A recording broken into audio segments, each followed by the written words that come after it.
folks. How you doing? This is Wayne S. Pierce for American Liberty Radio Network. AmericanLibertyRadio.weebly.com. Sorry, a little phlegmy this morning. So, anyway, what's in the news today? Well, I don't know. Probably going to keep it a little bit light today because, well, you know, there's a lot of crap going on. So, I don't know. I mean, it is too much. I mean, there's a lot, man. There's a lot going on. Just, oh, man. So, let's begin at the beginning, shall we? This is the 17th of July, 2017. Little note for you. New West Radio Theater tonight, 8 p.m. Mountain at 7 p.m. Pacific. 2 episodes of Mission to Orion, episodes 3 and 4, newwestradiothéater.weebly.com. So, go check that out. Mission to Orion. New West Radio Theater. newwestradiothéater.weebly.com. So there you go. 8 p.m. Mountain, 7 p.m. Pacific.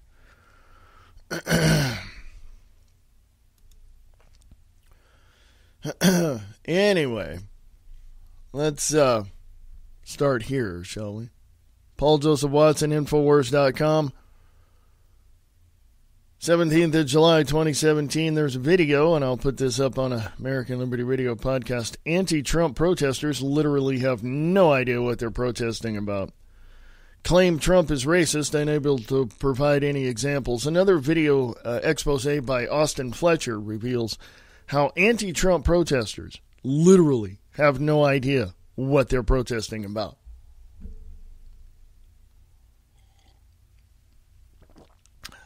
I'll let that sink in. One individual in a Spider-Man mask crouching on the floor begins rambling incoherently, stating, "No Trump says no to racism." Quote, "Let's have a color-filled America, a melting pot like America was supposed to be built on," unquote, he adds. The man is then asked by Fletcher, quote, "What about the diversity you're seeing on the Trump side? There's blacks, Hispanics, gays for Trump. There's a lot of different people that support Trump," unquote. The Spider-Man blithely responds, "Is there? Wow." Another woman with an English accent claims she is seeing, quote, "racism constantly," and when asked where she is seeing racism, the woman responds, "On television, anywhere really." Fletcher asks, "What has he done that's racist?" And the woman responds, "I don't know." Spider-Man then claims that Trump is racist because he says America is white again, something that Trump has never said. Quote, But what about in the 90s when Jesse Jackson gave him an award for being a champion to the black community," unquote, asked Fletcher. "Hey," the man responds before falling silent and then crawling away on the floor. The responses were pretty ironic given that one of the anti-Trump protesters earlier claimed that Trump supporters have no idea what they're talking about.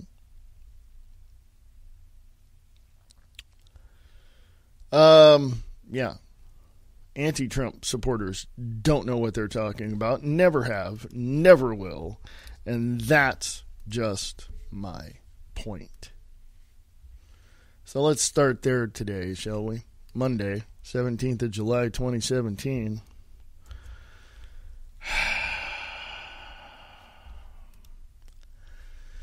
I'm going to just kind of hold back a few things here because, you know, my own personal opinions, because of the fact that if at some point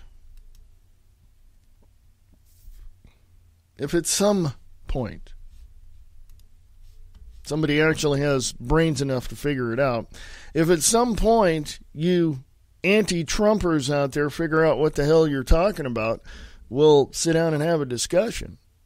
But, yeah, like, that's ever going to happen. You know, I've been around quite a few years. My birthday's coming up.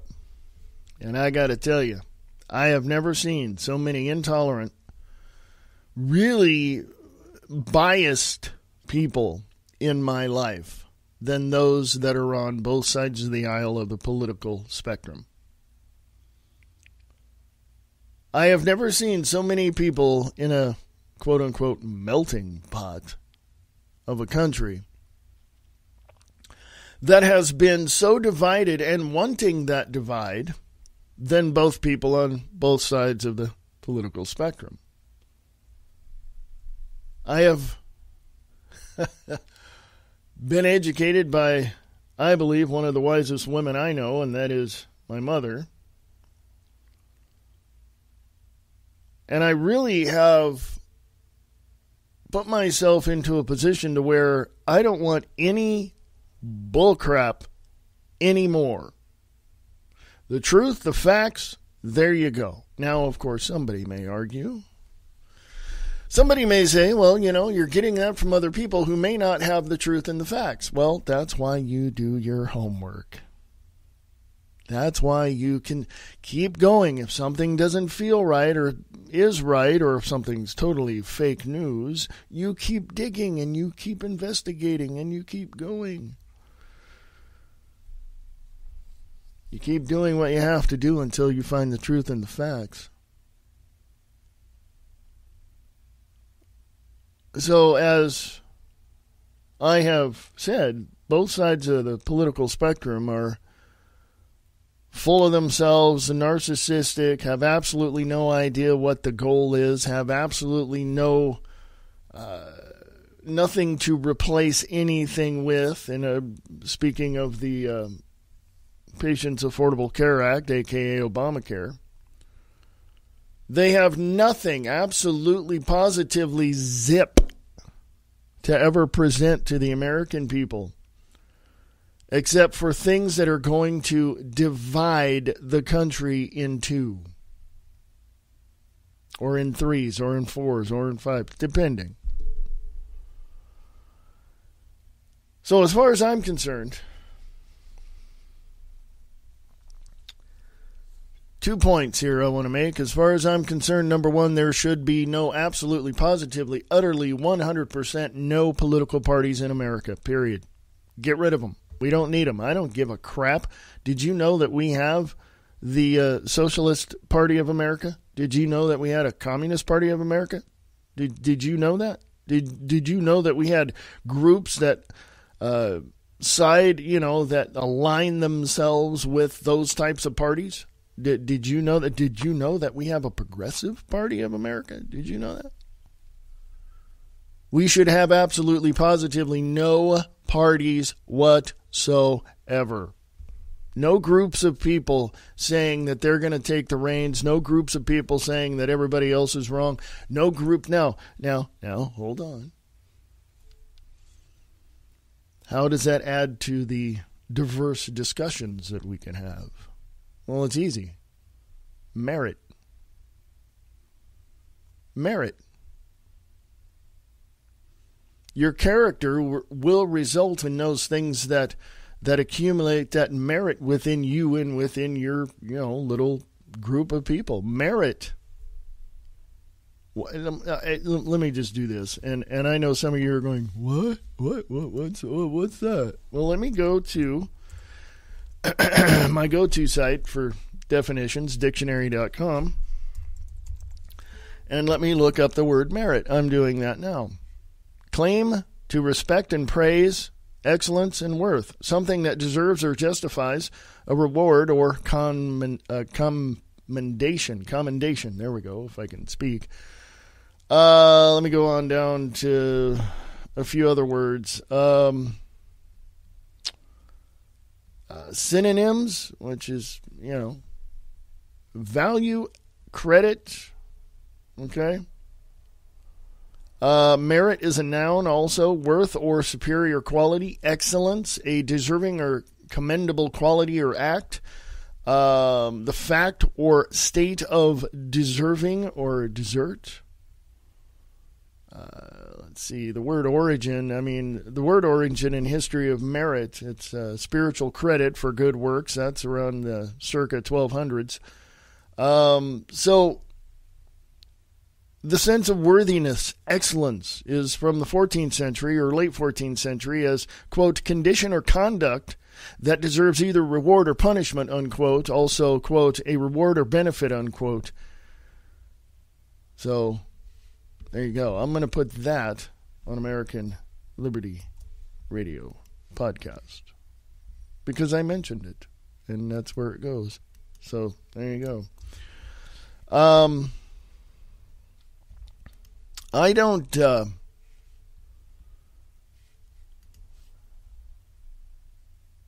I myself personally, and I'm going to say this because, you know, it's true, and I've lived it, and I've been there, and I've walked this path before. My other point is this before I say that. Don't ever look at your parties and say, yes, they're going to save us. Don't look at the political parties out there and say they're going to save us, because they're not. They're in it for themselves, period. End of sentence.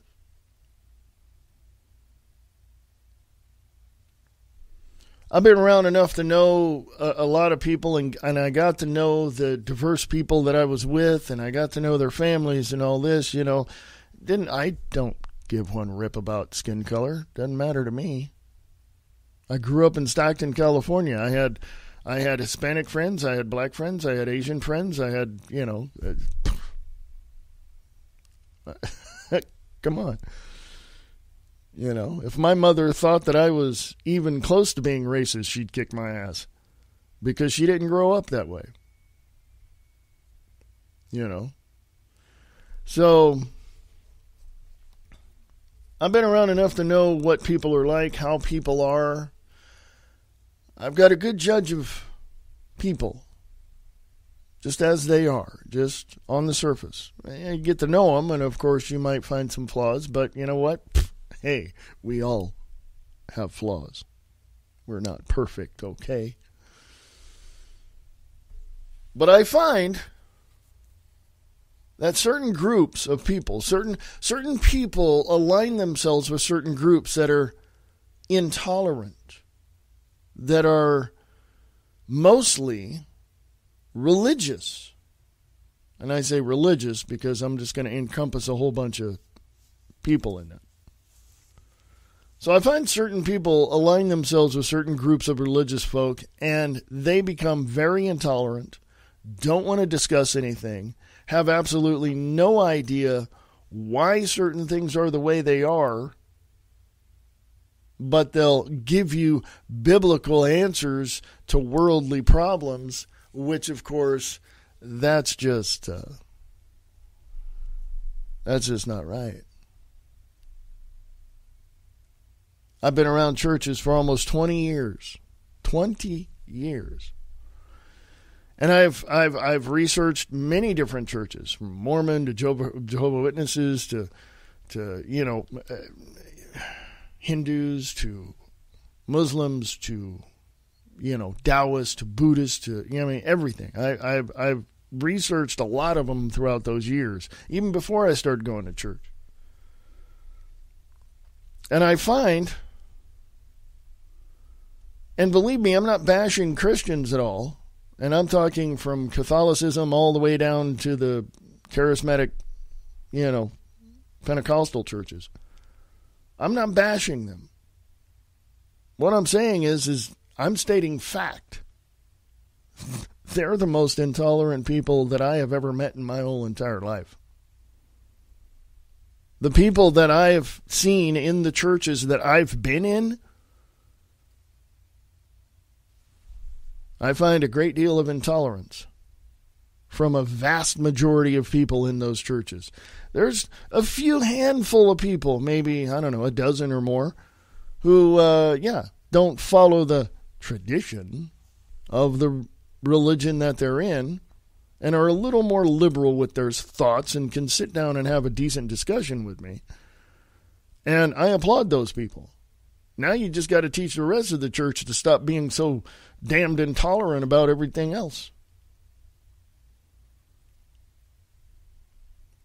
And I'm mainly saying this to Christians because I find that most of my Christian friends that are close, that I know of, that we used to hang out when I was in California, they don't care if people are gay. They don't care if they don't have any problem with people having a different color or a different, religion or a different, lifestyle. They don't care.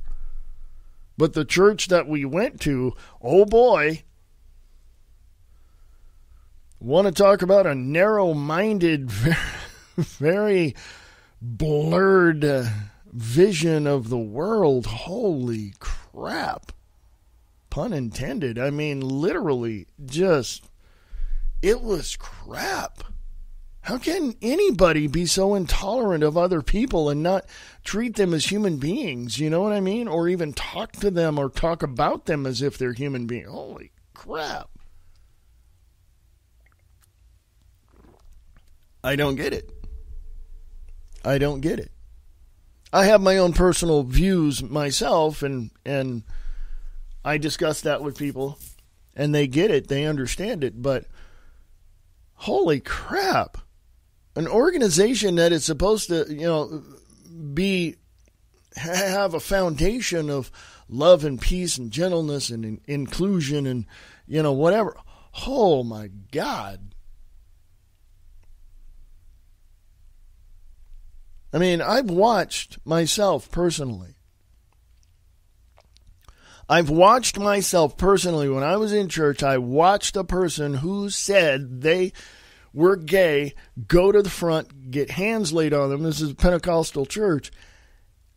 But later on, like a week or so later when I saw them, they're like, yeah, I'm still gay. But I have a better understanding of who I am as a human being, and I understand life a little bit better, and I'm learning each day as I go to be more human. And I went, wow. I shook his hand and we walked away. I didn't even know his name. I was with a friend of mine and we met him. And it's like, holy crap. I know a lot of gay people like that. And I know a lot of people who are from different backgrounds who are just treated insanely intolerable or insanely bad, I would say. Bad in the sense, just generalize that word, by Christians. And I say all that to, and I mention that and I bring that forward because what's the difference between a mom and dad sitting down at the dinner table and praying and not having stepped foot in a church, but praying, and a group of people calling themselves tolerant of other people and loving and kind and gentle and going into a multi-million-dollar building and praying? What's the difference? What's the difference? I mean, I wrote, I'm a writer, and I write plays, and I write monologues, and I write, one acts, and I'm theater. I have a huge background in theater. And I got to tell you, I wrote something the other day that just really, and when I wrote it and I recorded it, I thought to myself, this hits home. And one part of it hits home, and it really put me at a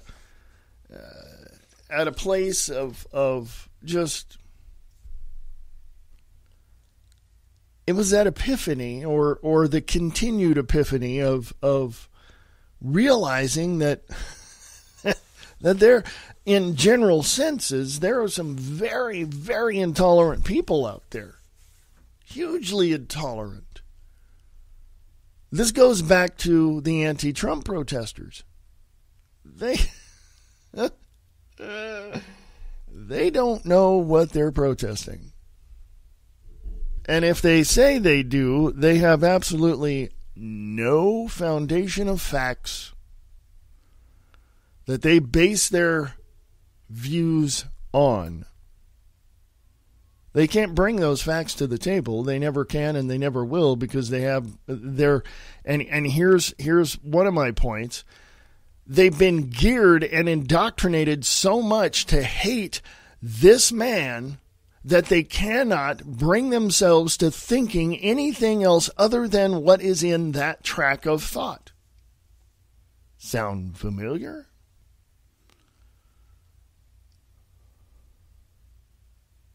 I just cannot find how these people, these anti-Trumpers, can sleep at night. Because here's my second point. We all want peace, freedom, liberty, and security for the United States of America. Sans Washington, D.C., sans UN Agenda 21, 2030. We want peace, freedom, liberty, and security for the United States of America. We all do. But some, we want, myself, I speak for myself, but there are others like me, so I speak for myself. We want to enlighten other people as to what is going on in our country and how to prepare for anything that may happen. And, you know, we describe and talk about and give you information about, what's going on, who's behind the curtain pushing the buttons and pulling the handles. At least I do.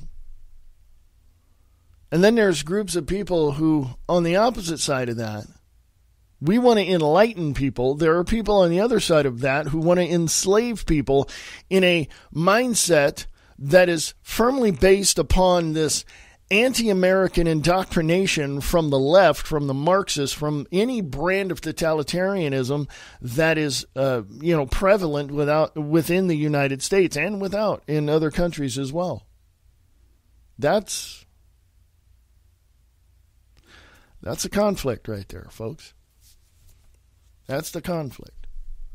That's what we have. That's what we do. That's who we are.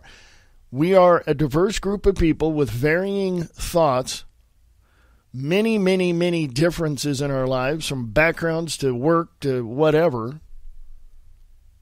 And then we have other people out there who just really just want to look at the rich. Look, and when I say rich, I'm talking people that make, tens of millions of dollars a year. There are people out there that look at them and say, I don't want to work anywhere for any reason whatsoever. You're going to give me everything I want. That's the majority of the left, folks. And I don't want to sit here and continue to pontificate on how these people truly are, because you see them each and every day. Rush Limbaugh is right. I like that man. I would like to meet him and shake his hand because he's right. Alex Jones is right. I like to shake his hand too. But you know who is also right, and this might surprise you?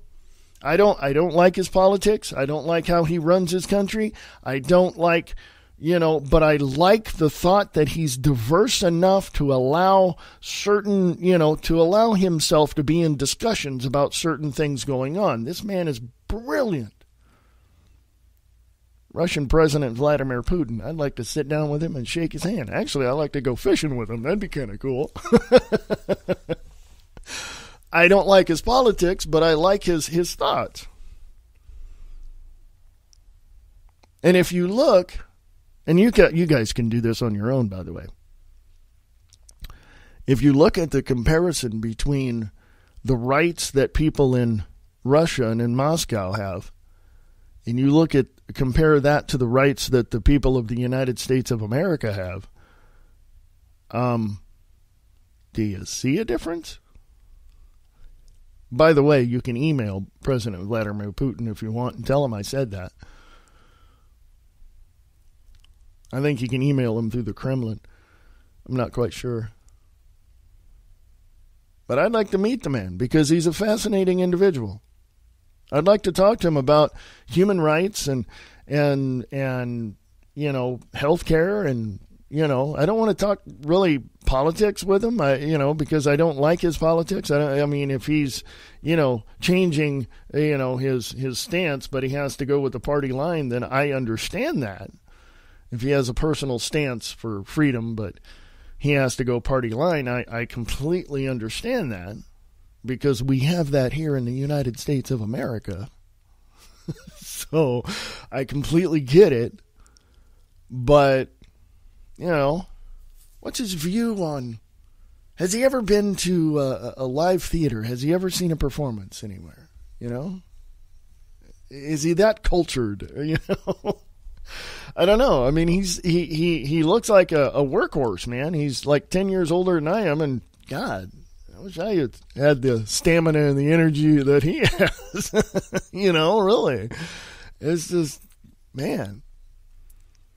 Well, if you like him so much, move over there. No, I don't like his politics. I don't like the fact that, from what I gathered, individuals in Russia cannot have a weapon for their own protection. We in the United States, on the other hand, have a Second Amendment that we can, that we have so that we can protect ourselves. Do they have freedom of speech over there? They may have. Do they have freedom of press over there? Well, you can just go to RT.com and find out yourself, because that's Kremlin-backed. So, what do we do? What do we do in the United States of America, where people are so divided through not only ideology but also politics, and stand more for political correctness than political incorrectness? What do we do in the United States of America where people are mentally enslaved when they should be spiritually enlightened? I mean, what do we do in the United States of America where we have religions that are talking peace and love and all of this, and they're intolerant of anybody else bringing up anything that is outside of the norm of their indoctrination? What do we do? I mean, we have the ability to grow beyond that. We have the ability to knock down those barriers and say, piss on it, we're going to grow. We're going to do this. We're going to do that. We're going to make a better America for the people that live here. And for those that came here illegally, we can pack them up and ship them off. Well, they need to get out of their crap holes because their countries are falling apart. Well, our country is falling apart when we allow them in here. Hey, go look at Venezuela. Go look at the UK right now. Open border, policies do not work. Migrants that just come in here for no reason are going to rip this country apart. And then, hey, mom and dad, where are you going to go to work when an illegal takes your job? Yes, they will. Don't tell me they won't. They will. By the way, that's on record. Go look it up. I'm going to go to break, folks. I have to, or else I'm just going to... I'm going to freaking lose it here.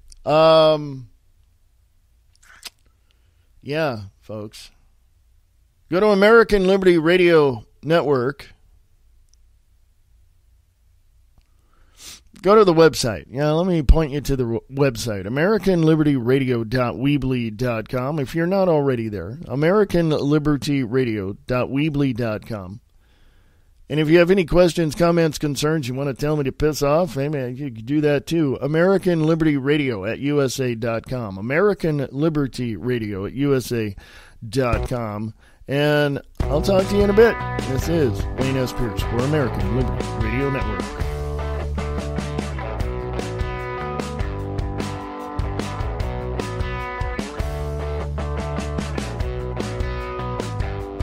Late Night in the Midlands is an alternative media that covers the truth, theory, and fact that the lamestream media won't talk about. We cover everything from the known and the unknown, the normal and the paranormal, the government lies and the government ties, and even their thrive. We tell what's coming, what's going, whether it be politics or archaeologists. We have an amazing fan base, and our shows are all archived to be heard millions of times more. So tell your friends, your family, and anybody you care about LateNightInTheMidlands.com. Become a member and be informed.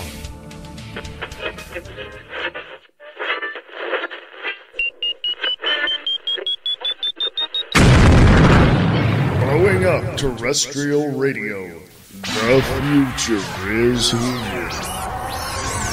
Destroying the liberal media one truth bomb at a time.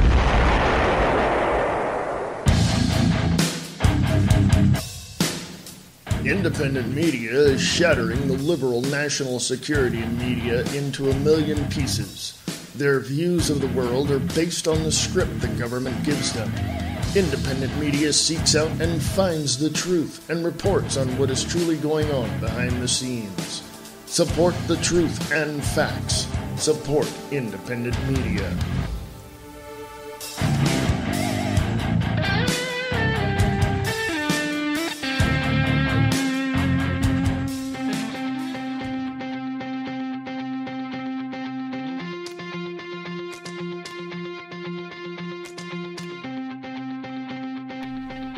Hey, folks, how you doing? This is American Liberty Radio Network right here on Spreaker.com. You can also go to the website at American Liberty Radio at, excuse me.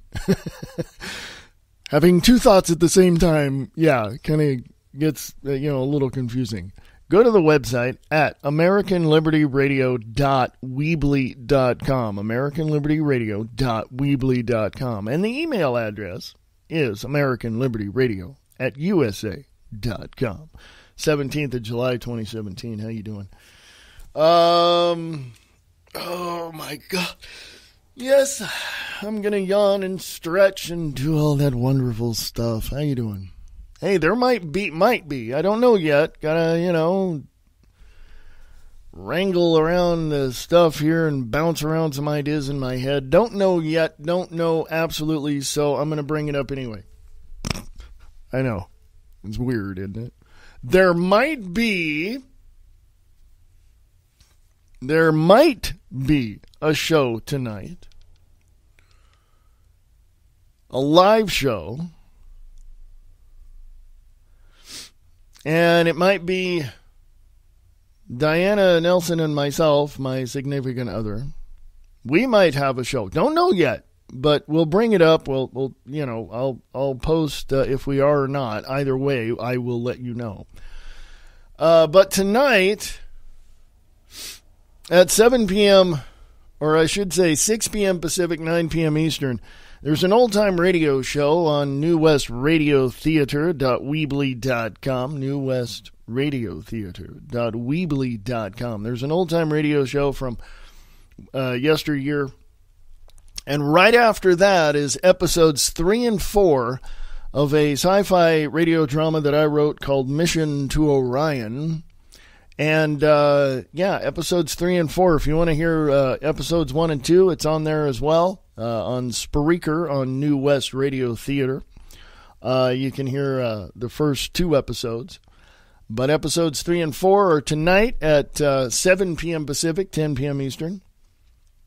And it's really short. It's less than 10 minutes long. So if you got less than 10 minutes to spare, take a listen to it. It's on New West Radio Theater.weebly.com, newwestradio.theater.weebly.com, and that's 8 p.m. Mountain Time, 7 p.m. Pacific.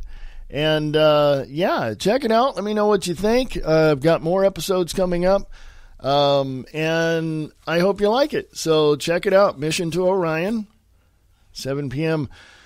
Pacific, 10 p.m. Eastern, New West Radio Theater.weebly.com. newwestradio.weebly.com.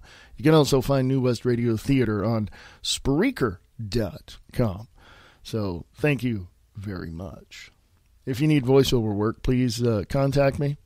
Yeah, I won't be so gravelly, but sinuses are just yes. Let me do your voiceover. Yeah, because I'm available. Okay, I'm available. Let me know. Email me at AmericanLibertyRadio@USA.com. AmericanLibertyRadio@USA.com. Thank you. Anyway, onward. Let's go.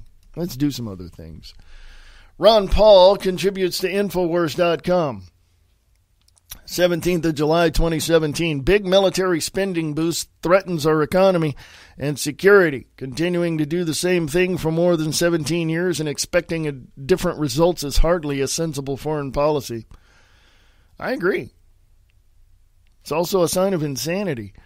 On Friday, the House overwhelmingly approved a massive increase in military spending, passing a $696 billion, that's with a B, $696 billion National Defense Authorization Bill for 2018. President Trump's request already included a huge $50 or so billion spending increase, but the Republican-led House found even that to be far too small. They added another $30 billion to the bill for good measure. Even President Trump in his official statement expressed some concern over spending in the House-passed bill. According to the already weak limitations on military spending increases in 2011 sequestration law, the base military budget for 2018 would be $72 billion more than allowed. Don't worry, they'll find a way to get around that. The big explosion in military spending comes as the U.S. is planning to dramatically increase its military actions overseas. My question is, why? The president is expected to send thousands of more troops back to Afghanistan, the longest war in U.S. history after nearly 16 years. And the Taliban controls more territory than at any time since the initial U.S. invasion, and ISIS is seeping into the cracks created by constant U.S. military action in the country. I'm going to stop right there and say this. Fighting in someone else's country for what just does not make any sense to me. How about taking that $696 billion, cutting that in half, bringing all of the military home and putting them on the borders of the United States of America and keeping out the illegals and all these people that want to come to this country and kill us? How about we do that? Continuing. The Pentagon and Defense Secretary James Mattis are already telling us that even when ISIS is finally defeated in Iraq, the U.S. military doesn't dare end its occupation of the country again. Operative word there, folks. Occupation. We overthrew a country and now we occupy it. And we're going to we already set up a puppet government.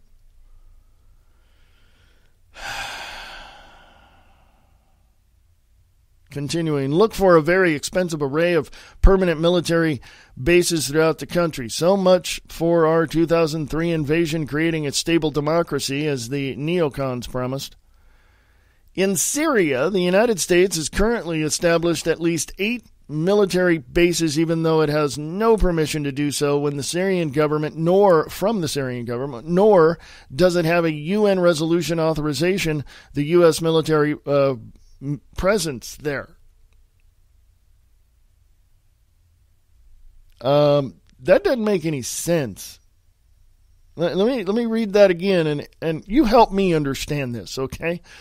In Syria, the United States has currently established at least 8 military bases, even though it has no permission to do so from the Syrian government, nor does it have a UN resolution authorization the U.S. military presence there.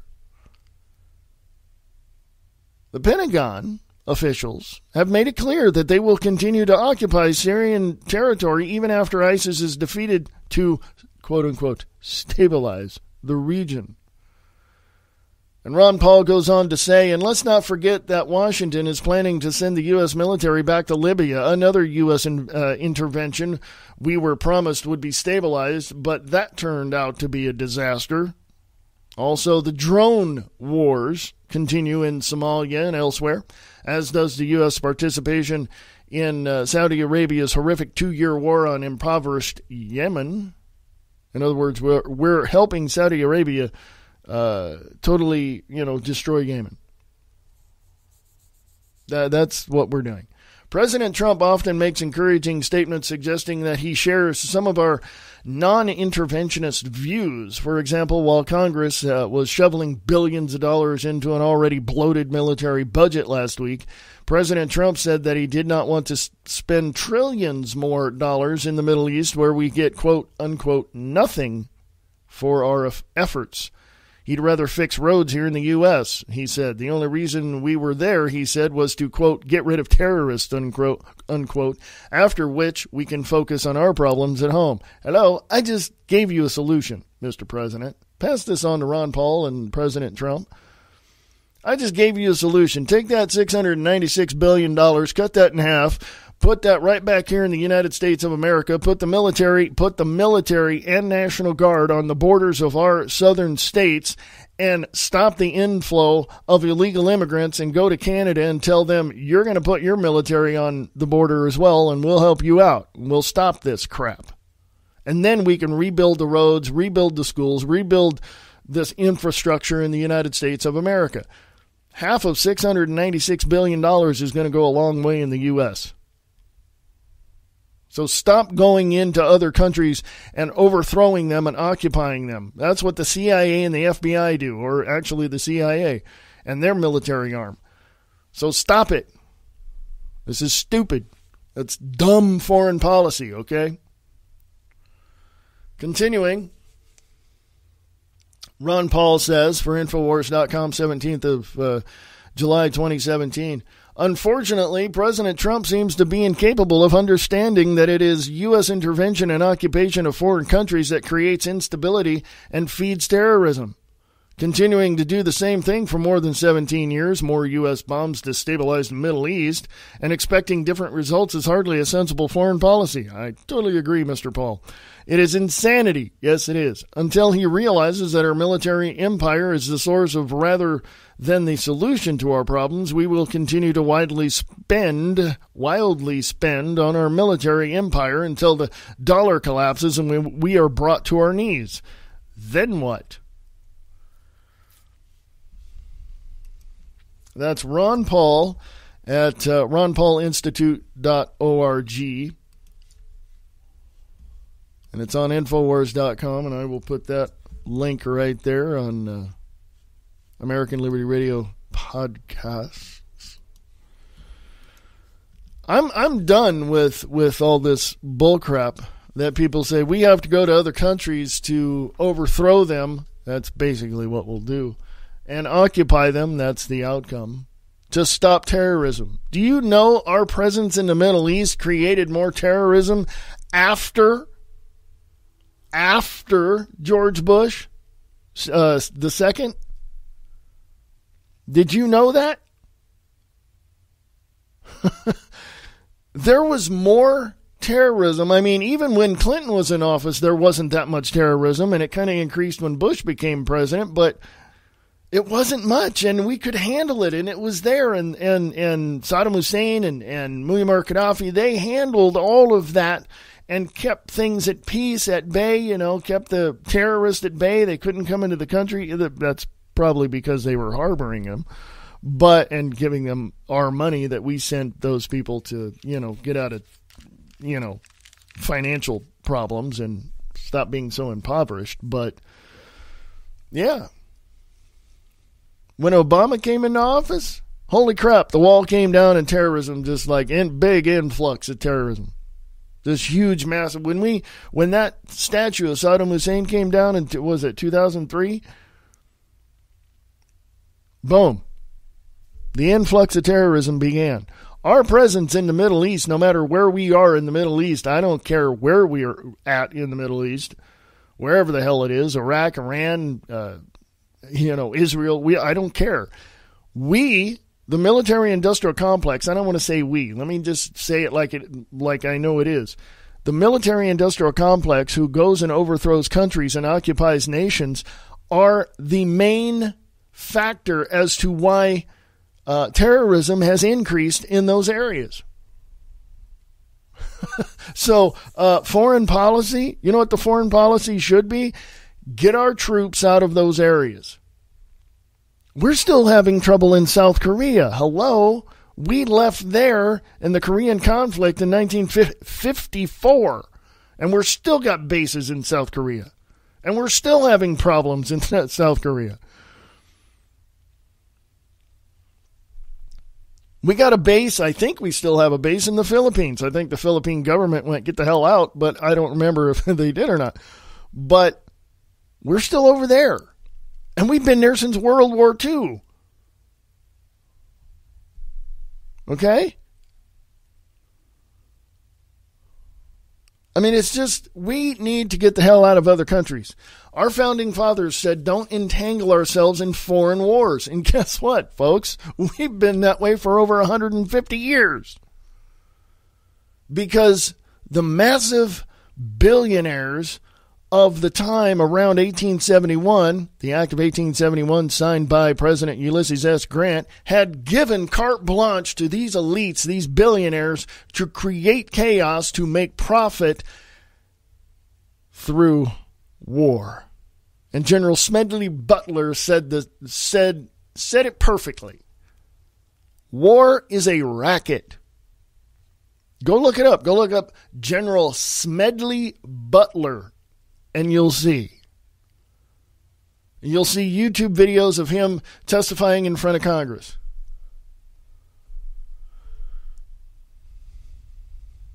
We need to get the hell out of other countries and stop that bull crap. We go in, we overthrow them, the country begins to collapse, we got humanitarian problems going on, then we have humanitarian aid sent over there for the people, and we try to get them out of the area. Why? Because we want to destroy their country. We want to destroy their government. We want to destroy these people. But unfortunately,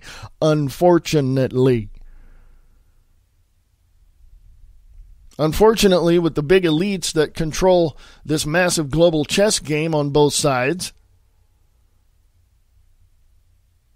we got these elites taking the armies, taking the military industrial complex and using it as a battering ram to not only destroy and overthrow countries, but to set up puppet governments over there through military intervention. What does that tell you, folks? What is that? Let me define that for you, folks. To send a military in to overthrow a government, to set up a puppet government for your own agenda, what is that? That's terrorism, folks. We are terrorizing other countries, and we need to stop it. Okay, now let me go to my go-to site. Let me go to dictionary.com. Terrorism. There we go. The use of violence and threats to intimidate or coerce, especially for political purposes. A terrorist method of governing or resisting a government.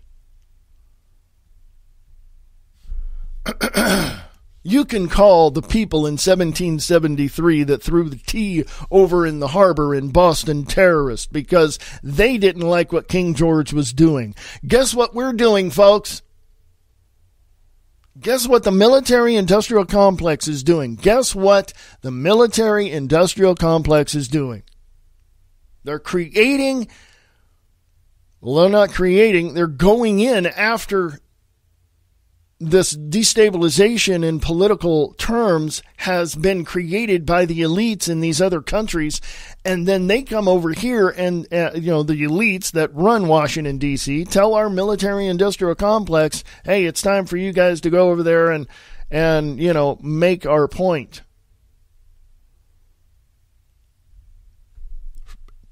Democracy at the end of a barrel of a gun? That sounds more like Chairman Mao Zedong.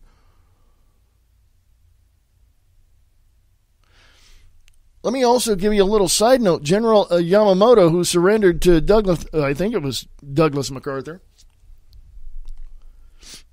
literally said, told his army, don't go to America, there's a gun behind every blade of grass. Well, yeah. And I'll tell you why, because we're tired of the bull crap. The Second Amendment is our license to carry, period. End of sentence. I don't give one rip what your city or county says. The Second Amendment is our license to carry. But we need to use common sense. Don't carry it in schools or banks or, stuff like that. Just use a little common sense.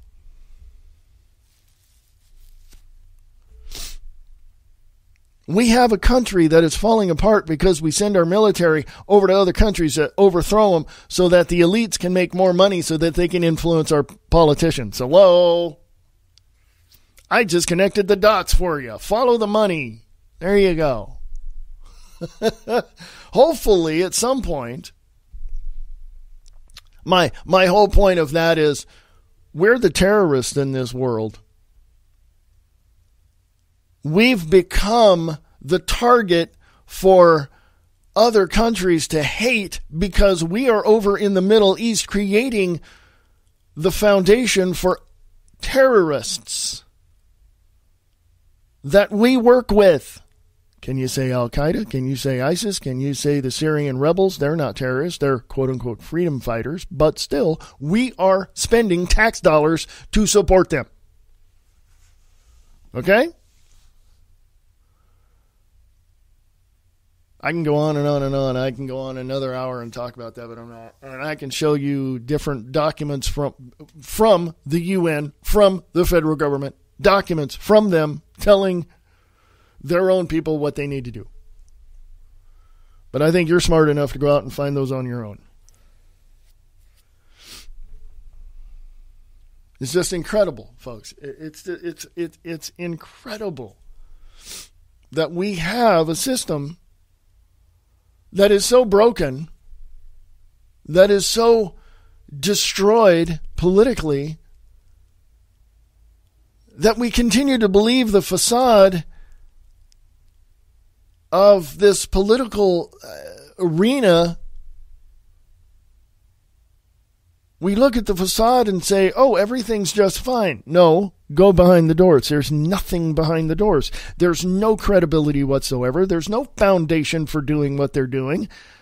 Both parties are progressive in their ideologies. That's why the Republican fascist and the Democratic Socialist all belong to the Progressive Party. Is Ron Paul one of them? I hope not. He's sure saying a lot, but I don't see anything being done. And by the way, the Congress can overthrow the president in his political, Congress can apply political pressure to the president and make him stand down on everything, and Congress will take over. And guess who takes over? Oh, it's not Mike Pence. It would be the Speaker of the House.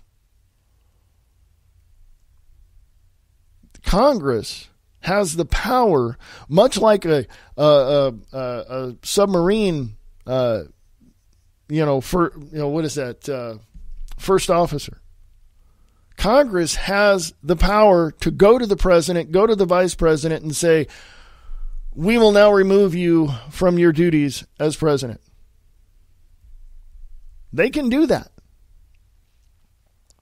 And they can put the Speaker of the House in as interim President of the United States and get everything straightened out. They can do that. Has it been done before? Close. But didn't happen. And that would be, from what I remember, that would be President Nixon back in the early 70s when he resigned from office and Vice President Gerald Ford became president. Kind of an interesting history between those two as well, with a connection to John F. Kennedy. But the thing is that you and I, you, me, you, I, us, you and I, in America right now, we're the backbone of the United States of America, not Washington, D.C. Washington, D.C. is corrupt. Forget them. Throw them off into the Atlantic. You and I can build America. You and I, we the people, can make America great again. And the first thing we need to do is tell these anti-Trumpers, get on down the road because you're dumber than turds. Just walk that way because you're stupid. Well, you want to shut down somebody else's free speech. No, I don't. They got all the rights in the world to say whatever they want, but they're going to, if they want to embarrass themselves by sounding stupid, then go right ahead. I will give you the platform. You know? So, there you go.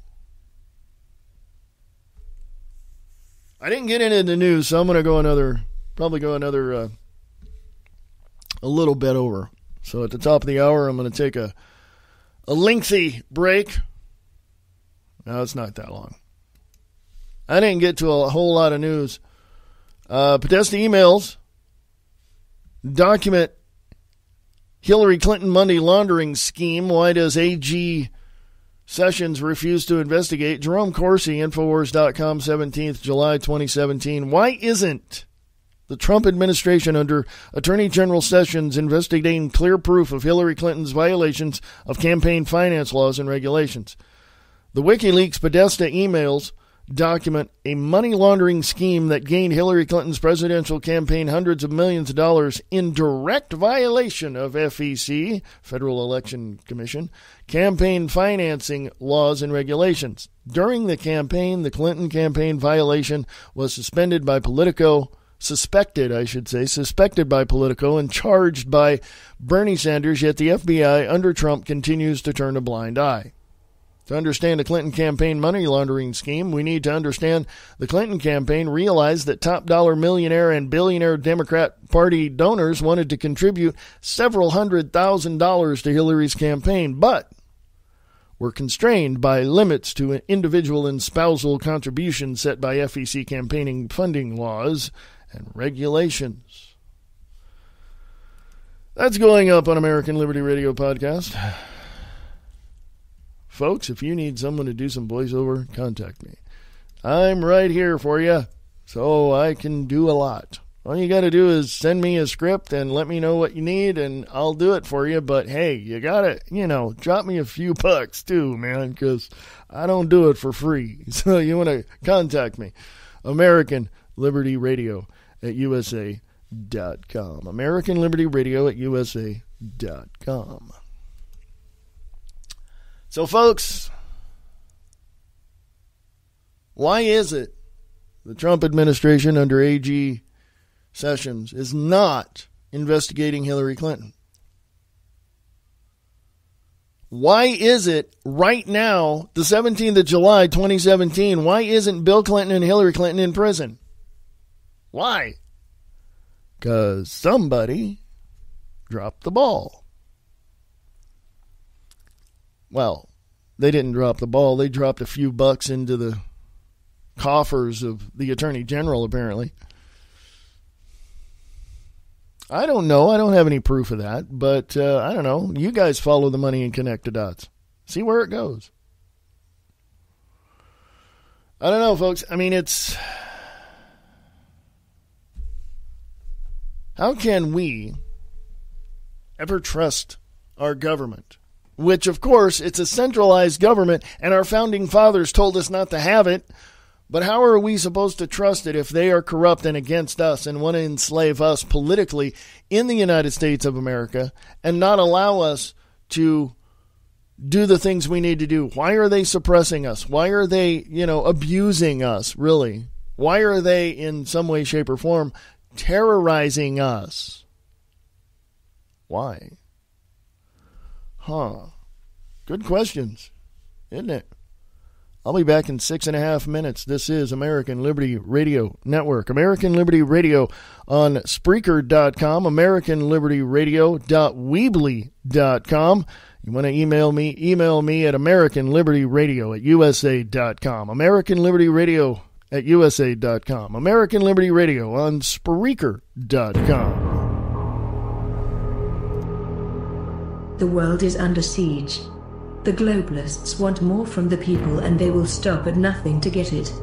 Between starting wars and demolishing nations, they will destroy most of the industrialization of the world and enslave the masses to do their bidding. It is now time to stand and defend the basic principles of freedom, of liberty, and bring peace and security to our lives.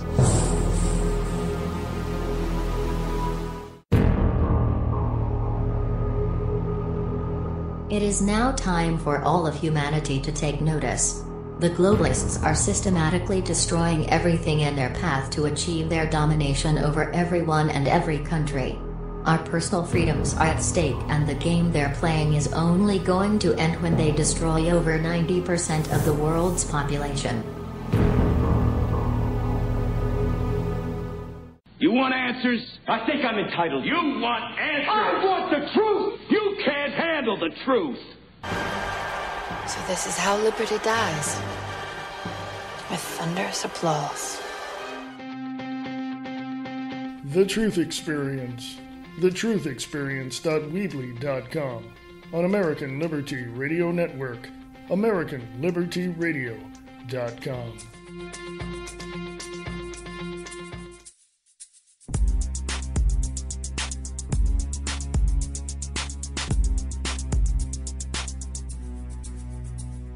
What happened in Dallas, Texas is a tragedy. What happened after it and what the government is doing is treasonous. The citizens of the United States of America need to band together, put aside their differences and work together to stop the tyrannical government from taking over. The vast majority of the people know that what happened was a false flag perpetrated by our own government. Did people lose their lives? Yes. It is only collateral damage to the elites who planned and implemented this situation as well as other events across the nations. Their plan is to ban and confiscate weapons from the general citizenry of the United States of America, as we the people stand by and watch our country, our homes, be destroyed. The elites are buying and building underground bunkers and other secure compounds around the world. Many elites have bought property in Belize, New Zealand, parts of Europe and various parts of the U.S. It will be the people of the United States of America who will rise up and defend this country, their country, from the onslaught of the tyrannical political principles that are currently the basis for this fascist regime. It is the people that will stand and defend the Constitution of the United States of America from domestic enemies that have engaged in crimes against the citizens of the United States of America and have participated with others to suppress any uprising not only within our own borders but in other countries as well. We the people have the power, for we are America.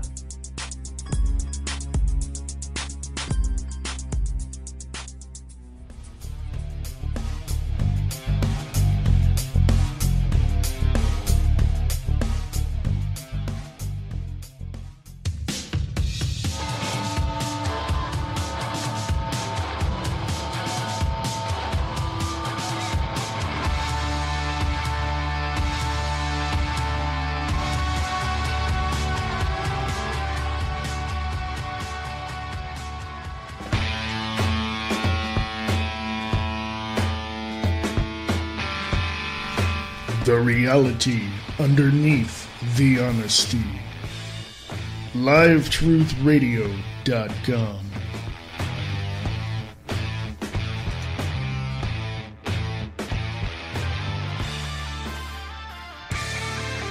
Check out Late Night in the Midlands with your host Michael Vera at LateNightInTheMidlands.com, Monday through Friday, 6 p.m. Pacific, 9 p.m. Eastern.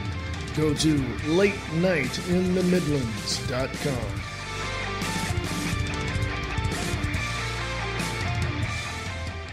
The world as we know it has been turned upside down. The leaders are faced with possible annihilation from their enemies. The United States is at the brink of a total collapse. This is the reality we live in. What can be done? The truth, the facts. American Liberty Radio Network. AmericanLibertyRadio.weebly.com.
I'm back, folks.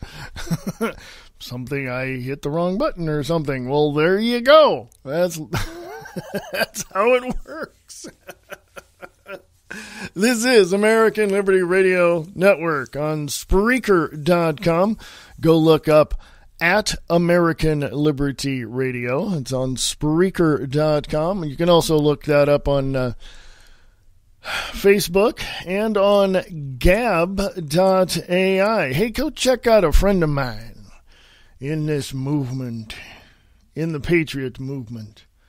Go check out Mr. Nick Tucker at Distorted Reality with Nick Tucker, right there on American Liberty Radio Network. Also, you can go listen to his podcast on his site at distortedreality.podbean.com.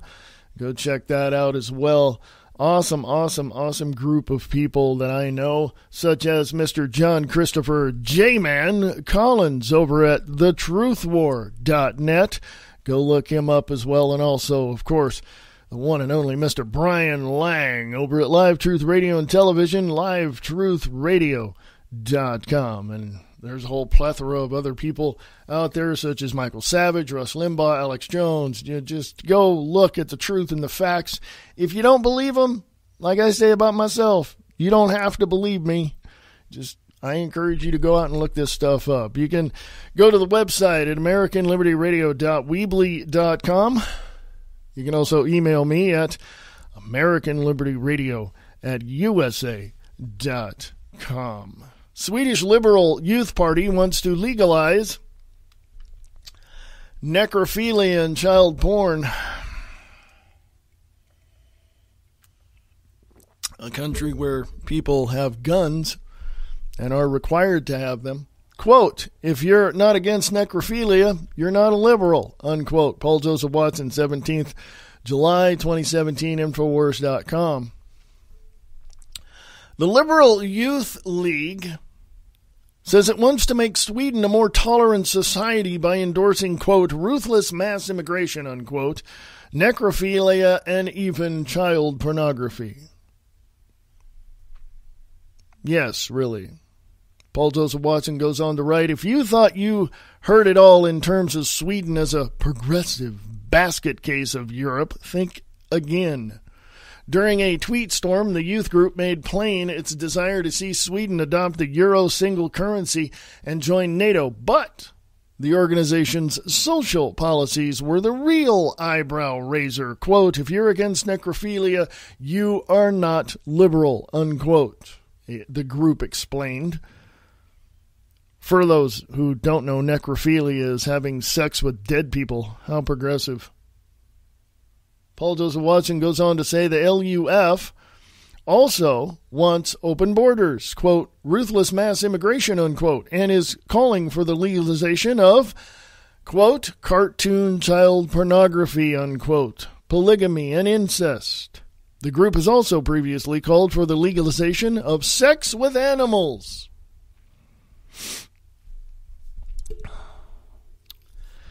You know, there's a video here, and I'm just going to put the rest of that on American Liberty Radio Podcast.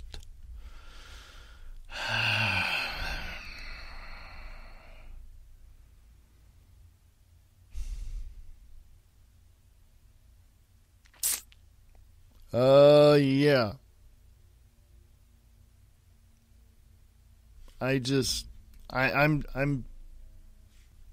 I'm silent because I cannot believe this. Well, no, I can because it's in my face right there. That Sweden would even allow this group to perpetuate and propagate this insane type of what ideology? It's not even that. It's sick, demented crap is what it is.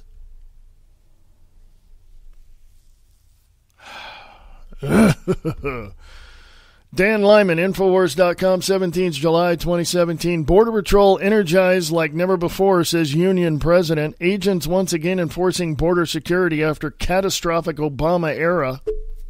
Yeah, you bet your ass they better get down there and do what they have to do, or else we, the people, and the militias will get down there and, well, we need to get down there to help them. Right now. Go, go, go. Right now. Go. Militias and all of that in the southern states, go. Help out the Border Patrol. Go.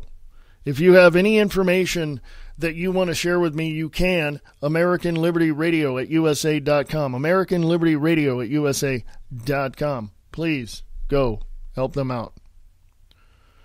The U.S. Border Patrol is energized like never before after enduring 8 years of the Obama administration's open border policy, according to Brandon Judd, president of the National Border Patrol Council. Appearing on Fox and Friends, Judd expressed appreciation on behalf of his union for being re-empowered to do their jobs properly by the Trump administration. There's a video there and a whole bunch of quotes. So let me highlight some of this.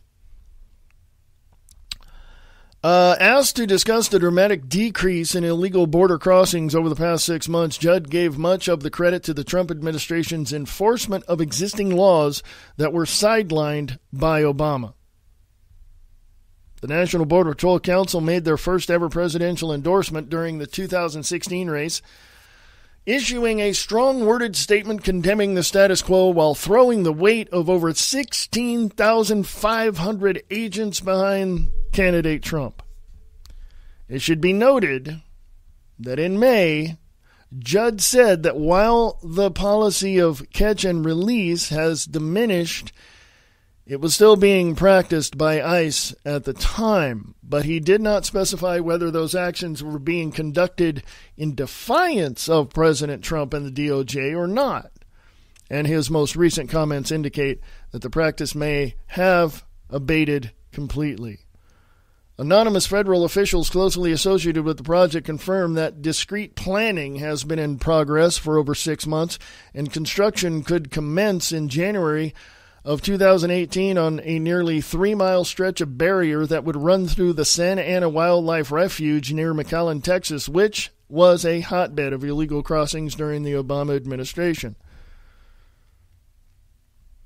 It's about damn time. But I am serious. Militias, however you want to do it, whatever it is you want to do, logistically, please get down there and help them.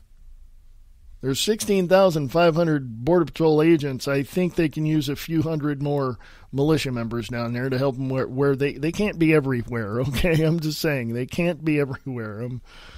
So, give them a hand. Thank you. And thank you, border agents. Really appreciate you guys keeping the border safe, secure, and keeping those bastards back over in their areas. And you want to arrest them? Good. About damn time. Get their asses out of here. Ship out the illegals as well. John Rappaport contributes to Infowars.com, 17th of July, 2017. If the EU goes down, all life ceases to exist. The truth is, the EU could vanish tomorrow, and the individual nations of Europe would find ways to connect, cooperate, and do business.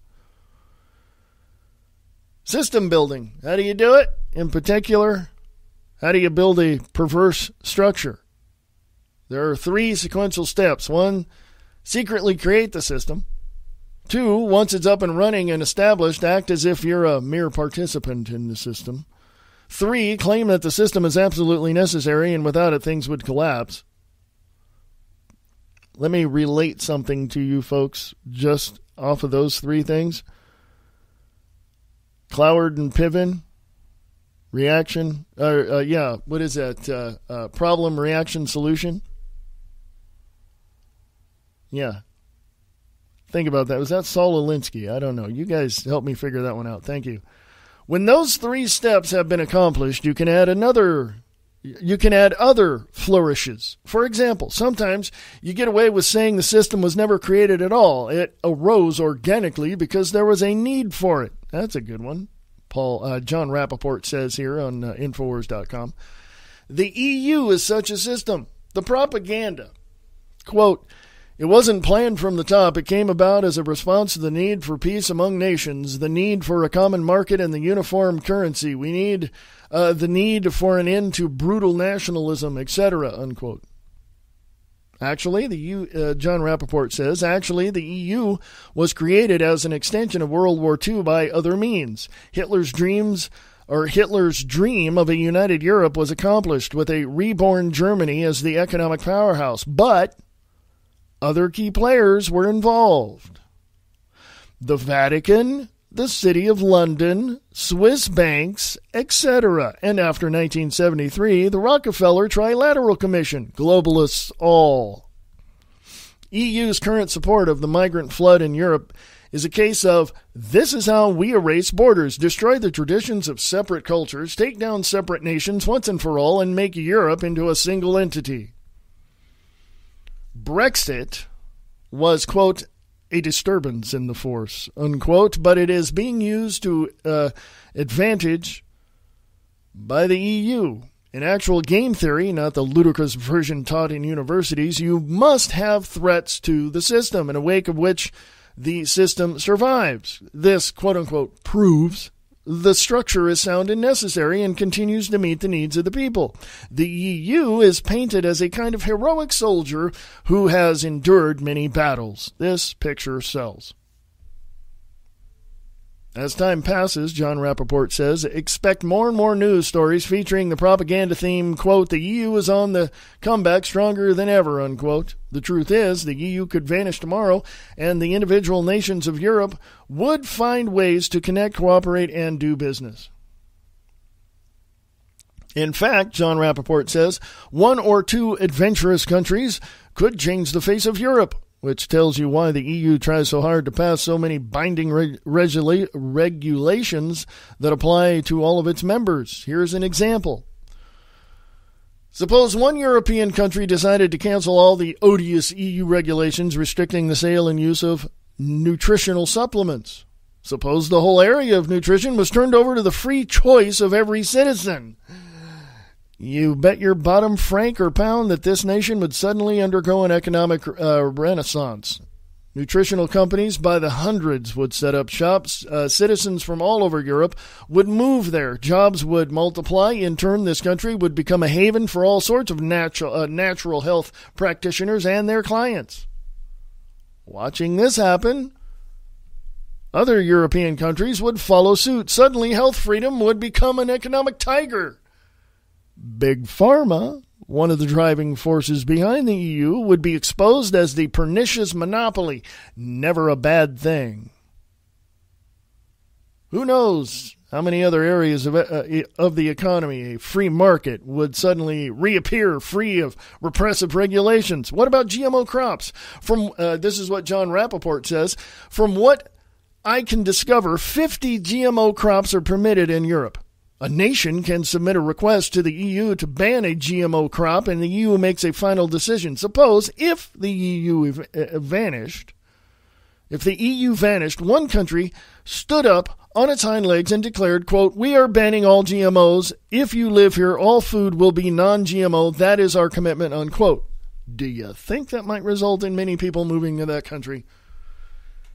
John Rappaport continues, do you think the mega GMO corporations favor the EU? Of course they do, because they believe in a long run they can exert sufficient influence to have their way, whereas a continent of separate and autonomous nations, the risk factor would be higher. John Rappaport says all ruthless mega corporations embrace the EU. That is their preferred system. Predators cooperating with other predators. Eventually, you look at the EU and the worst corporations in Europe, and you can't tell the difference. They're blood brothers. Breaking up and dissolving the EU would smell very much like freedom if enough citizens could remember the scent. John Rappaport continues and says, the EU is betting it can sustain control. Its programs of opening borders and letting in what amounts to a mass crime wave will somehow be given a pass by Europe's traditional population. The EU is betting it has reduced the people of the continent to such a degree of passivity that any insult is accepted. Quote, the people don't want freedom, they want the system, unquote. That's a risky gamble, John Rappaport says. The EU is showing its teeth for all to see. It's essentially assaulting the population and daring it to rise up in rebellion, which is another aspect of the real game theory. Launch a series of insults and challenges and test to those under your rule and see if you can grind them down further and further. Europe was a cradle of individual liberty. Not China, not India, not Argentina, not Japan, not Bolivia, not Egypt, Europe. That's why the globalist EU has Europe in its sights and wants it flattened. Wants to flatten it. Wants to destroy it. Why? The Magna Carta came out of Europe. The Magna Carta and principles of freedom, principles of liberty came out of Europe, folks. That's why we have it here in America, because we borrowed it, we worked it, we put it in a codex, we liberated ourselves from literally a tyrannical king and decided we'll give him the big middle finger and do our thing our way. Liberty and freedom came out of England, came out of Europe, came out of France, came out of all those areas where people banded together and said, you know what, piss on the government. F you, up yours, bite me in the big wazoo. We want freedom and liberty, and that's what we want. And folks, for the last 241 years of America, of the United States, we've had it. And we can't sit here and deny the fact that it was Europe that helped us become such the free nation that we are today. We can't deny that. Ambassadors from the United States prior to our separation from England, from Europe, went over there and talked to them and said, look, our people want liberty and freedom. And the king's going, screw it. You guys don't get it. We control you. Prior to 1776, prior to the Declaration of Independence, prior to all of that, the New England that we know of and we're so fond of here in the United States, that was the British colonies of the United States, or the British colonies of America. Let me get it right. The British colonies of America. That's what it was called. 3% of those people, 3% of the population stood up and said, screw you, England, we're going to do it differently. And in 1773, a group of people went and threw tea over in the harbor, off the ships into a harbor. That pissed off King George because he didn't get his tribute. He didn't get his tax money. So he sent over the British Army and we kicked their ass. And 241 years later, here we are fighting for freedom again. What the hell for? We need to make it, we need to get all of centralized government out of the U.S., cut off Washington, D.C., and throw it in the Atlantic. We don't need it. But since we can't physically do that,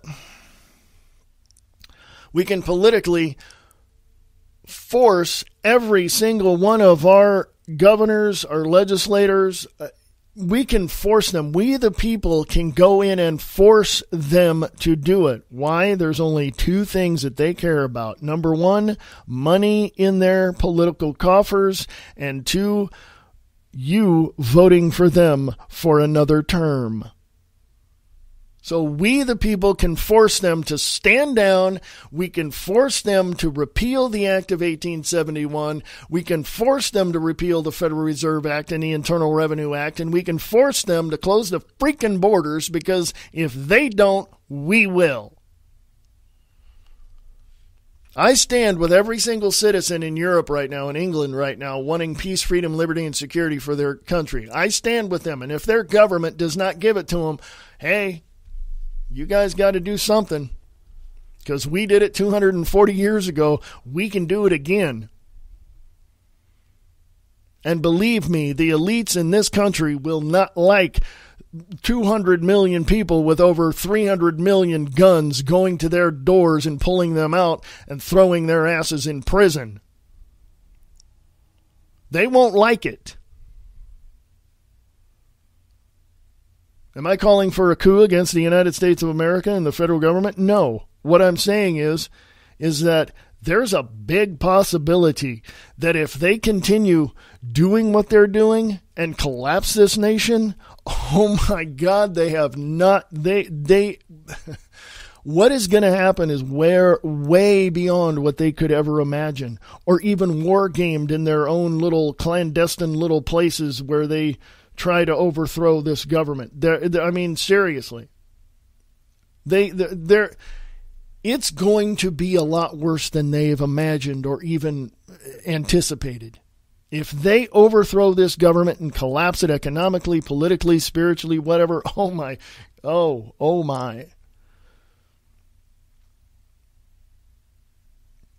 I'll just leave it right there.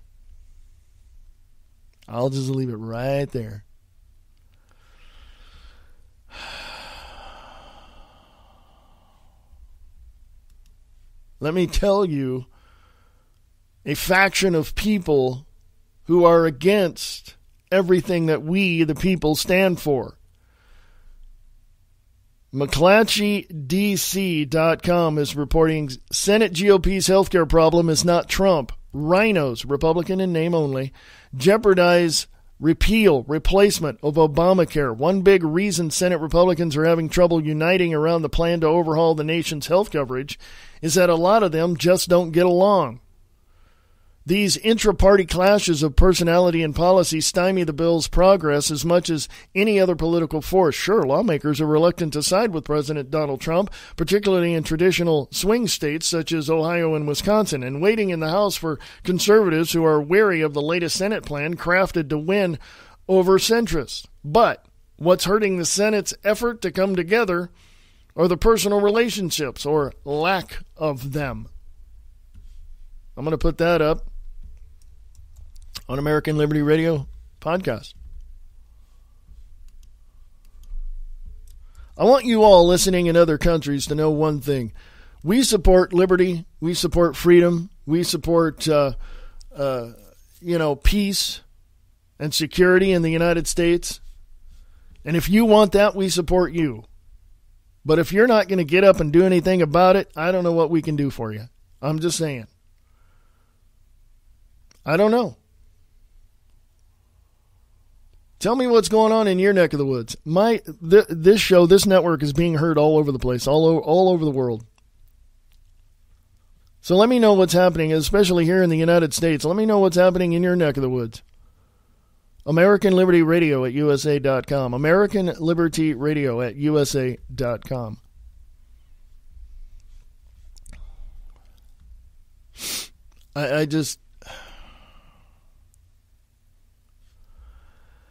Let's see here. Townhall.com. Dershowitz, quote, shocked how far left stretching existing laws, unquote, talking treason without evidence, false accusations of major crimes are dangerous to a democracy, he warns. Harvard law professor Alan Dershowitz, who voted for Hillary Clinton in 2016 election, told Fox News' Janine Pirro he sees no crime in Donald Trump Jr.'s behavior. That's a switch. You would think that someone voted for Hillary Clinton would say that there was said there's no evidence, but he said, and I quote, no crime in Donald Trump Jr.'s behavior. Quote, I'm shocked as a civil libertarian and a criminal lawyer and a liberal at how liberals are, some of them at least, prepared to stretch existing laws, talk about treason, talk about other kinds of crimes that just don't exist when it comes to the facts as we know them about this meeting, unquote, he said. Quote, so I'm going to keep insisting we stop accusing people of crime when there is no evidence of the crime, unquote. Pirro followed up asking if receiving valuable information from a foreign national could be prosecuted under campaign finance laws. Well, there's a video. Why don't you go check that out? Maybe you might get the answer. Now, what am I saying? What is the whole point of today's podcast? It's real simple. Peace, freedom, liberty, and security for the sake of the United States and the sake of the citizens of the United States. Because we need it. I mean, and how are we going to get it? How are we going to get that? How are we going to get the peace, freedom, liberty, and security in the United States of America? How are we going to do that? Well, I'm going to go to break. I'll be right back. Don't go away. This is American Liberty Radio Network, AmericanLibertyRadio.weebly.com.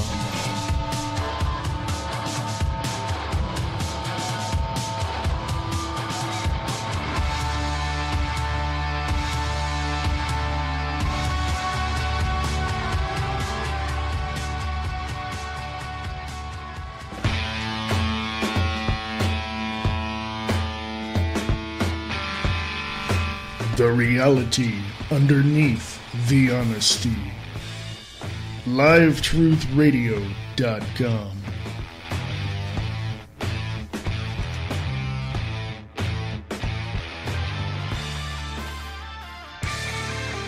Check out Late Night in the Midlands with your host Michael Vera at LateNightInTheMidlands.com, Monday through Friday, 6 p.m. Pacific, 9 p.m. Eastern. Go to LateNightInTheMidlands.com.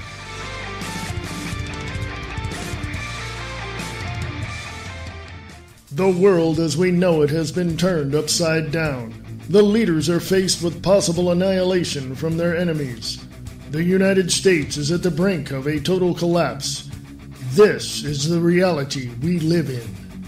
What can be done? The truth, the facts. American Liberty Radio Network. AmericanLibertyRadio.weebly.com.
Hey folks, welcome back. This is American Liberty Radio Network, AmericanLibertyRadio.weebly.com, American Liberty Radio on Spreaker.com. You can also go at American Liberty Radio on Gab.ai. Yes.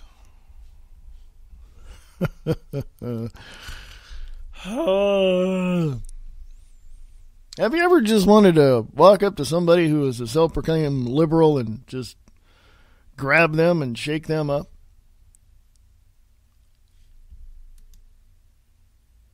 Hey, did you hear about Joe Scarborough, the host of Morning Joe on MSNBC? Did you hear what he did? He quit the GOP. He quit. He's just, he's independent now, apparently. Globalist panic. Morning Joe revives President Bannon smear. Quote, President Bannon's brilliant strategy of only playing to the base while enraging the rest of America adds up to 36%, he tweeted. In what is becoming the ultimate tell, poker term, that the globalists are losing ground, Joe Scarborough on Sunday revived his President Bannon smear. It is worth noting that the day after President Donald Trump withdrew the United States from the Paris Climate Accord, Scarborough nearly lost his mind by repeating President Bannon over and over and over like a maniac on his program. Ann Coulter called him out on his blatant play by tweeting, quote, Scarborough must think at real Donald Trump is really stupid to fall for this President Bannon taunt, unquote.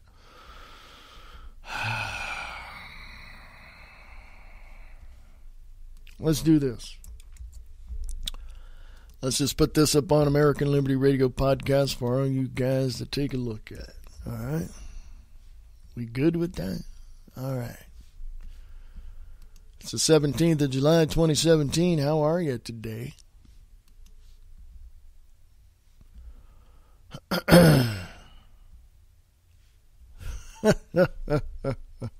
Here is, oh my God.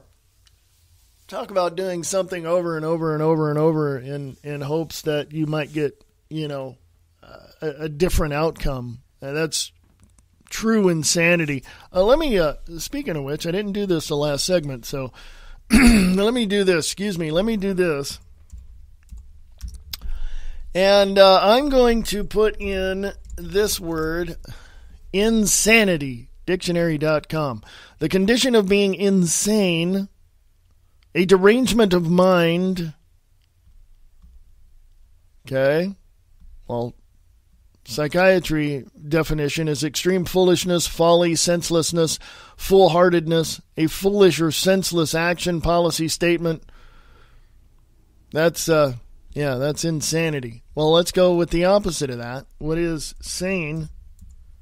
All right. Excuse me. The word sane is an adjective, and it means free from mental derangement, having a sound, healthy mind, having or showing reason, sound judgment, or a good sense. There you go. There's the definition of insanity and the definition of sane. So there you go. Whoops. I clicked off of the page I wanted to go to. Here is the prime example of insanity. Okay. Prime example of insanity. Michael Snyder over at endoftheamericandream.com. EndofAmericanDream.com. Michael Snyder writes, hordes of anti-Trump Democrats are lining up to run for Congress in 2018. If Republicans don't wake up, there is a real possibility that we could lose control of the House of Representatives in 2018. And if that happens, Donald Trump's agenda will be dead in the water because the Democrats will use their majority to block everything. Trump's surprise election victory last November was perhaps the single most galvanizing moment for grassroots Democrats in this generation. Just as the election of Barack Obama gave rise to the Tea Party movement, we are now seeing a tremendous amount of energy among liberals all over the nation. If Republicans cannot match this energy, we are going to be in for quite a shock in November of 2018. There have been times in the past when it has been difficult for the Democrats to find viable candidates to challenge Republican incumbents in the House. But that is definitely not the case this time around. For example, just check out what has already been happening in California. Quote, 8 challengers have lined up to take on Central Valley Republican Jeff Denham, Denham. An equal number have jumped into the fray against embattled San Diego area Rep. Duncan Hunter in focus of the Justice Department criminal investigation regarding his alleged use of campaign funds to pay for family expenses. Controversial Rep. Dana Rohrabacher of Huntington Beach recently in headlines for his own dealings with Russia have 7 Democrats contesting his reelection. Representative Steve Knight of Palmdale has 6. You understand what's going on here, folks? Donald Trump would essentially just be killing time until 2020 because he would be able to get absolutely nothing through Congress. And that is why it is so frustrating that the Republicans are squandering the opportunity that they have been given right now. The American people gave them control of the White House, the Senate, and the House of Representatives, and they can't seem to get anything accomplished. Then fire them. If I was president of the United States and I saw this kind of bullcrap going on in Congress, within the Senate and the House, I would walk into Congress and say, you people need to shut your damn mouths, you need to get to work, and we need to stop this crap. We need peace, freedom, liberty, and security in this nation, and you people are pissed off at the fact that, you guys can't get along. And you can't get anything done because you can't get along. Well, guess what? You got 48 hours. Either resolve your issues or I'm firing a lot of you right now. Now do it. That's the way it's going to be. Don't like it? I don't care. You don't like how I am? I'll accept your resignation on my desk in less than 24 hours. Then who's going to get into the, if that were to happen, theoretically, if that were to happen and the president fired a whole bunch of congressmen and just said, go home, you're done, because he can do that, by the way, under certain laws and under certain regulations. He can do that.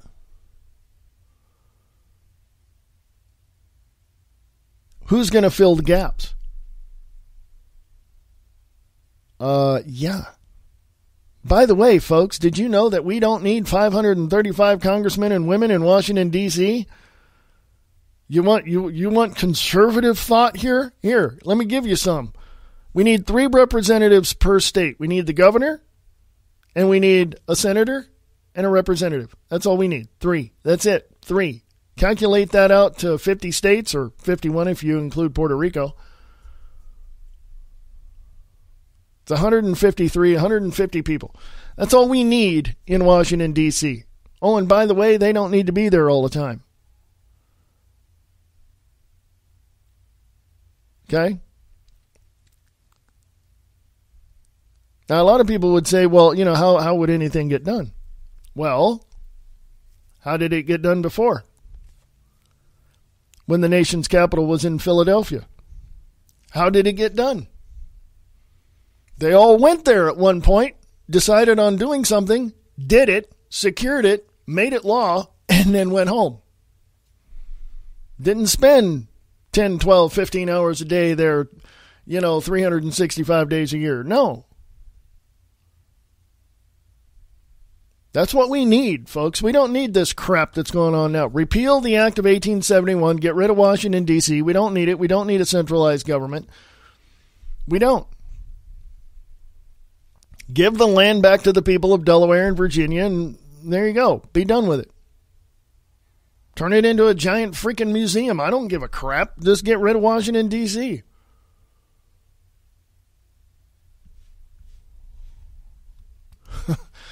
I mean, seriously. How do you people sleep at night knowing that this crap is happening?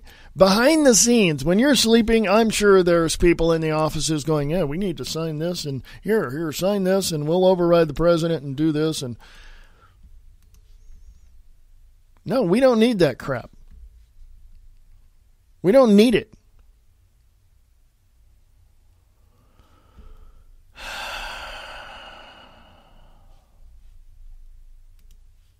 We don't need Clintons either. They need to be in prison. Haiti official who exposed the Clinton Foundation is found dead. Mainstream media is silent about its death. Max Slavo over at shtfplan.com. You know what that means, shtfplan.com. Max Slavo says the mainstream media is silent. This is from the 17th of July, 2017. Mainstream media's silence over Klaus Eberwin's death is deafening. Eberwin was a former Haitian government official who was expected to expose the extent of Clinton Foundation corruption and malpractice next week. He was found dead in Miami at the age of 50. Circumstances surrounding Eberwin's death are also nothing less than unpalatable. According to Miami-Dade's medical examiner records supervisor, the official cause of death is, quote, gunshot to the head, unquote. Eberwin's death has been registered as, quote-unquote, suicide by the government. But not long before his death, he acknowledged that his life was in danger because he was outspoken on the criminal activities of the Clinton Foundation.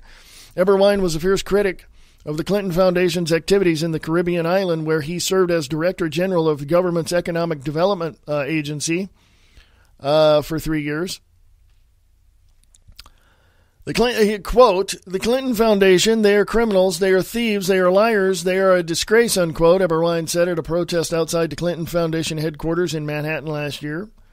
Eberwin was due to appear on Tuesday before the Haitian Senate Ethics and Anti-Corruption Commission, where he was widely expected to testify that the Clinton Foundation misappropriated Haiti earthquake donations from international donors. But this quote-unquote suicide gets even more disturbing. Eberwein was only 50 years old and reportedly told acquaintances he feared for his life because of his fierce criticism of the Clinton Foundation. His close friends and business partners were taken aback by the idea he may have committed suicide. Quote, "It's really shocking," unquote, said friend Gilbert Bailey. Quote, "We grew up together. He was like family," unquote. During and after his government tenure, Eberwein faced allegations of fraud and corruption on how the agency he headed administered funds. Among the issues was FAES's oversight of the shoddy construction of several schools built after Haiti's devastating January 12, 2010 earthquake. But according to Eberwein, it was the Clinton Foundation who was deeply in the wrong, and he intended to testify to prove it on Tuesday. Quote, according to Eberwein, a paltry 0.6% of donations granted by the international donors to the Clinton Foundation with the express purpose of directly assisting Haitians actually ended up in the hands of the Haitian organizations. A further 9.6% ended up in the Haitian government, and the remaining 89.8%, or $5.4 billion, was funneled to non-Haitian organizations. That's from WND. Eberwein was expected to testify against Clinton Foundation in court and ends up committing suicide shortly before. Where have we heard this before? Untimely deaths seem to follow the Clintons around, and this one especially is probably something, considering since the mainstream media is silent about his death. Every time a former Clinton associate or someone that has dealt with the Clinton Foundation wants to testify against the Clintons, they wind up on the table in the medical examiner's office. Yeah, so there you go.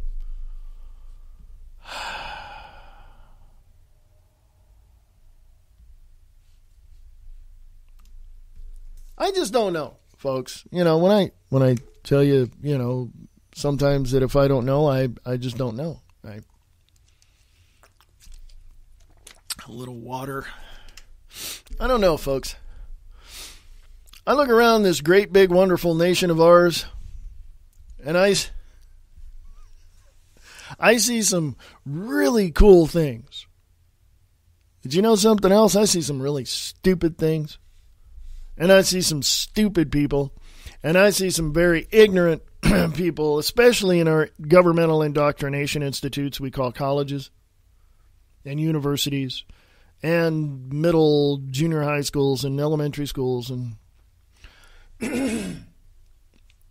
excuse me. There's a video I want to show you, and it's Students Love Socialism, whatever that is. Excuse me. Hate this. Excuse me. Campusreform.org. Campusreform.org. 17th of July, 2017. Students love socialism, whatever it is. Quote, I guess just, getting rid of all the wealth gap in the United States, unquote. Why do college students... Every sentence that a college student has is a question. You ever notice that when you talk to them? Ask most college students and they'll tell you that socialism is a wonderful thing. Just don't ask them to define it because you'll get the same answer. Last year, a poll was released showing 53% of Americans under the age of 35 are dissatisfied with our nation's current economic system and think socialism would be good for the country. The same poll found that 45% of the young Americans would be willing to support an openly socialist presidential candidate. The findings of this poll coincide with the rise of Senator Bernie Sanders, an avowed Democratic socialist from Vermont who received millions of votes in 2016 Democratic primary, many of them from millennials. While it's clear that young people increasingly view socialism in a positive light, it's also clear that many of them are uneducated about what it entails or the impact it has had throughout history. The same poll found many millennials are unfamiliar with historical figures often associated with socialism, such as Che Guevara, Joseph Stalin, and Karl Marx. Wanting to see what millennials in D.C. thought of socialism, Campus Reform headed to Washington, D.C. to ask students two simple questions. Do you like socialism, and what is socialism? It quickly became clear that while most of the people we spoke to, that Campus Reform spoke to, held an idyllic view of socialism, most had little idea of what it actually is. I'm just going to leave that right there and put it on American Liberty Radio Podcast.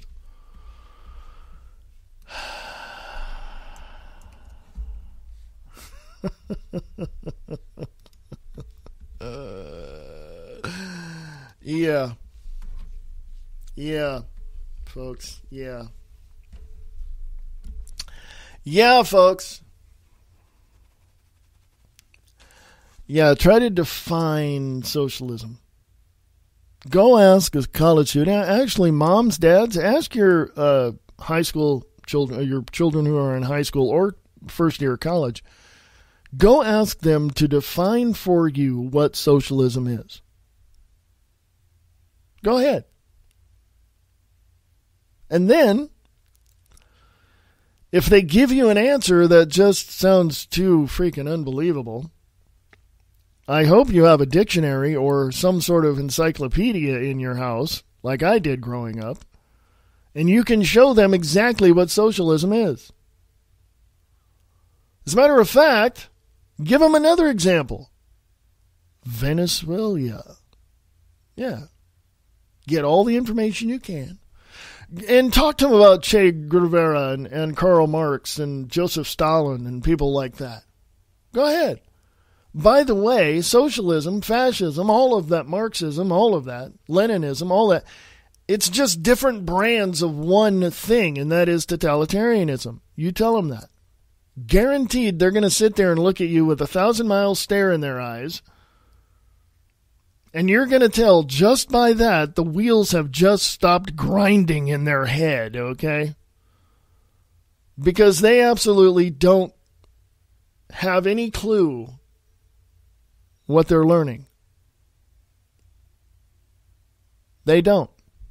That's why I call high schools, elementary schools, junior high, middle schools, colleges, universities all over the United States of America and elsewhere, they're governmental indoctrination institutes, period. If you don't believe me, go back to the formation, or go back to the 50s, late 40s, early 50s, around the mid-50s specifically, and look at what these colleges are all about and where they started. And we're talking prestigious universities. I can name them. Harvard, Yale, Columbia University, all these far left liberal, quote unquote, air quotes, small l, far left liberal governmental indoctrination institutes. Go look where they came from. You know, the Carnegie Mellons and all of this. Yeah. And then you tell me how smart your high schooler is, your college student is. Just go. Just do it. There you go.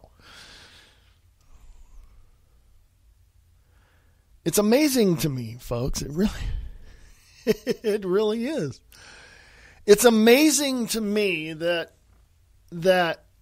we have to deal with re-educating our young to show them exactly where they're at in this whole scope of the political arena of the United States of America. I knew that, when I was coming out of junior high school and going into high school, I knew that politics, specifically as a as a whole of what America is and what America stood for and how things worked and yada, yada, yada. I knew it. I was 14, 15 years old, and I knew it was a complete and total sham. It was a scam. It was just huge. It was a waste of time. So why did I register to vote at the age of 29 or 28, something like that? I did so because my parents, specifically my mom, kept saying, if you don't vote, blah, blah, blah, you don't have a voice. She said that. I said, yeah, I do. I got a voice regardless of whether or not I'm a registered voter. But it doesn't mean anything. Yes, it does. It's called the First Amendment. I can say whatever the hell I want, and I don't really care what other people think. You know? But I registered to vote at 29 as in the Democratic Party. And then I found out who they were and what they stood for and where they began and the Ku Klux Klan connection. And I went, screw that. And the following, I re-registered as a Republican. And then I found out who they were and what they stood for. And I went, screw that. And then I went with, not libertarian, but I went independent, nonpartisan independent. And I'm kind of in good company, so I'm okay with that. So I'm fine there. But there's not enough independent, nonpartisan candidates to go around. You know what I'm saying? I think in 2020 there's going to be a lot more than there was in 2008 and 2012. I believe so. But see, we need to increase that number. Why? Well, actually, we need to do this. Screw the party. Be independent. Be nonpartisan. Screw parties. Screw the main parties of the United States. Get rid of them. Abolish them. Throw them in the trash because that's where they belong. If you're independent, nonpartisan, you don't represent a party, you don't belong to a party, good, great. Hey, let's see what your platform is for peace, freedom, liberty, and security for the United States. Great. I don't know, folks. I don't know. I mean, I don't know. Am I one of the rare breeds of people in this sea of humanity that says, screw government? No, I'm not. Am I one of those rare people in society that say that we need to change things for the sake of America, for the sake of the United States, for the sake of the people of the United States? Yes, I do. I am one of those rare creatures upon this planet that says, and I'm not alone in saying this, we do not need centralized government anywhere. Anywhere. How are things going to work? How are we going to keep things? Shut up, you freaking moron. Look at the states. A far-left liberal loon in a very conservative state with Republican fascists will get along just fine with those people. But when you have a state of independent people, nonpartisan people, and you have a far-left liberal loon, Democrat, socialist, or Republican fascist in that state, oh, they'll get booted out in a freaking heartbeat. Because we don't want that here at all. Here in Montana, that's being tried. There's attempts to basically bring in this Agenda 21, Agenda 2030 type of, politics, this UN type of, political machinations in this state. And I guarantee you the people here aren't going to put up with it. I can tell you that right now. They're not putting up with anybody's bullcrap out of Helena, Montana. I can tell you that right now. And if they do, then they've been bumfuzzled and indoctrinated with liberal bullcrap, okay?